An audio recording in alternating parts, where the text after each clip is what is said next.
Hello welcome to Rudra news. నేను సౌందర్య.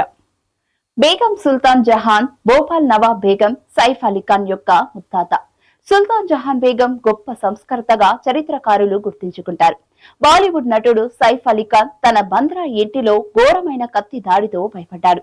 మధ్యప్రదేశ్ రాజధానిపై చెరగని ముద్ర వేసిన భోపాల్ పూర్వపు పాలకులు పటౌడీ రాజవంశం వారసులు.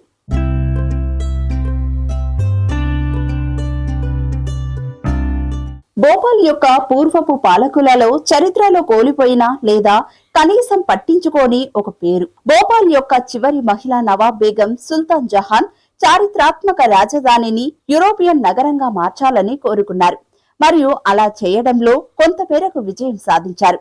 సర్కార్ అమ్మన్ తర్వాత సుల్తాన్ జహాన్ అని పిలువబడింది. జూలై 9, 1858న నవాబ్ బేగం సుల్తాన్ షాజహాన్ మరియు ఆమె భర్త బాకీ మహ్మద్ ఖాన్ బహదూర్ దంపతులకు భోపాల్లో జన్మించారు. భోపాల్ నవాబ్ యొక్క జీవించి ఉన్న ఏకైక సంతానం సుల్తాన్ జహాన్. 1968లో ఆమె అమ్మమ్మ సికిందర్ బేగం మరియు ఆమె తల్లి సింహాసనాన్ని అధిష్ఠించటంతో భోపాల్ ముస్నయిదుకు వారసురాలిగా ప్రకటించబడ్డారు. 1901లో ఆమె తల్లి మరణం తర్వాత సుల్తాన్ జహాన్ భోపాల్ సింహాసనాన్ని అధిష్ఠించి దార్-ఉల్ ఇక్బల్ ఈ భోపాల్ నవాబ్ బేగం అయ్యారు. సంస్కరణలకు ప్రసిద్ధి చెందిన బేగం సుల్తాన్ జహాన్ 1930లో ఆమె మరణించే వరకు దాదాపు 30 సంవత్సరాలు రాష్ట్రాన్ని పాలించారు.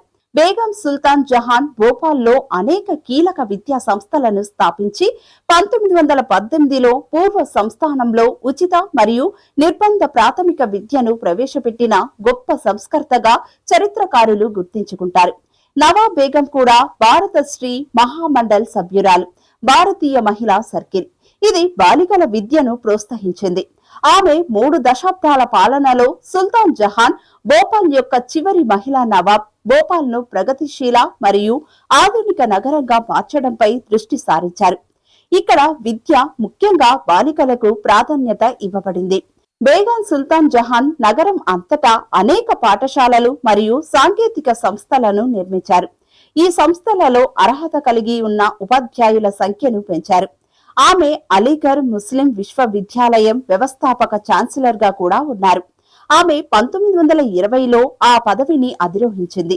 ఏ భారతీయ వర్సిటీకి అయినా మొదటి మహిళ ఛాన్సలర్ గా అవతరించింది.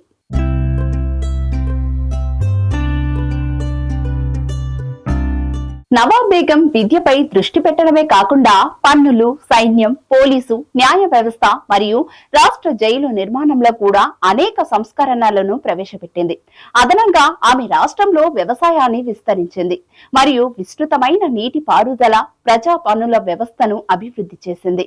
1922లో ఎగ్జిక్యూటివ్ మరియు లెజిస్లేటివ్ స్టేట్ కౌన్సిల్ ను కూడా స్థాపించి మరియు మున్సిపాలిటీలకు బహిరంగ ఎన్నికలను ప్రారంభించింది. 1903లో భోపాల్ యొక్క మొదటి బడ్జెట్ ఆమె హయాంలో తీసుకురాబడింది. ఆమె అభివృద్ధి పనులలో కొన్ని Lord Minto hall, central library, Bagh Farhat Afza, అలాగే డజన్ల కొద్ది ఫ్యాక్టరీలు ఉన్నాయి. నవాబ్ బేగం కూడా రాష్ట్రంలో మద్యం నిషేధాన్ని విధించింది మరియు యాచ్ క్లబ్లను నిర్మించింది. ఇది భోపాల్ కు యూరోపియన్ తరహా మేకోవర్ ను అందించడానికి ఆమె చేసిన యత్నం. ఆమె చేసిన ప్రయత్నం. ఆమె మరికొంత కాలం జీవించి ఉంటే ఆమె విజయం సాధించి ఉండేదని చాలా మంది నమ్ముతారు. బేగం సుల్తాన్ జహాన్ బేగం రోల్స్ రాయ్స్ కార్ల పట్ల గాఢమైన అభిరుచిని కలిగి ఉన్నారు. ప్రపంచంలో ఎక్కడైనా ఈ యంత్రాలు అరుదుగా ఉండే సమయంలో ఈ 3 ఖరీదైన వాహనాలను కలిగి ఉన్నారు.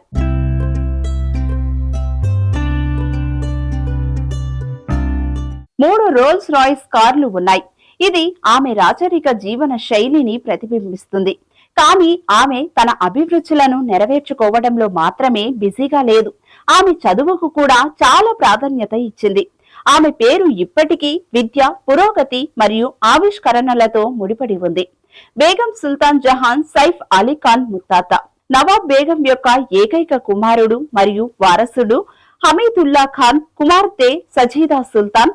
సైఫ్ అలీ ఖాన్ తాత అయిన పటౌడీకి చెందిన నవాబ్ ఇఫ్తిఖర్ అలీ ఖాన్ ను మరియు నటి షర్మిలా ఠాకూర్ ను వివాహం చేసుకున్న తండ్రి మాన్సూర్ అలీ ఖాన్ పటౌడీని వివాహం చేసుకున్నారు.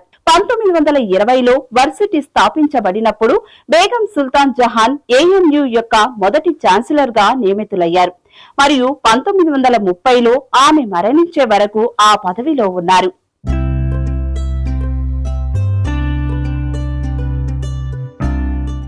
ఆమె మరణం తర్వాత ఆమె కుమారుడు హమీదుల్లా ఖాన్ సింహాసనాన్ని అధిరోహించారు మరియు భారతదేశానికి స్వాతంత్ర్యం వచ్చిన దాదాపు ఒక దశాబ్దం తర్వాత 1956లో నగరం మధ్యప్రదేశ్ లో విలీనం అయ్యే వరకు భోపాల్ చివరి నవాబ్ అయ్యారు.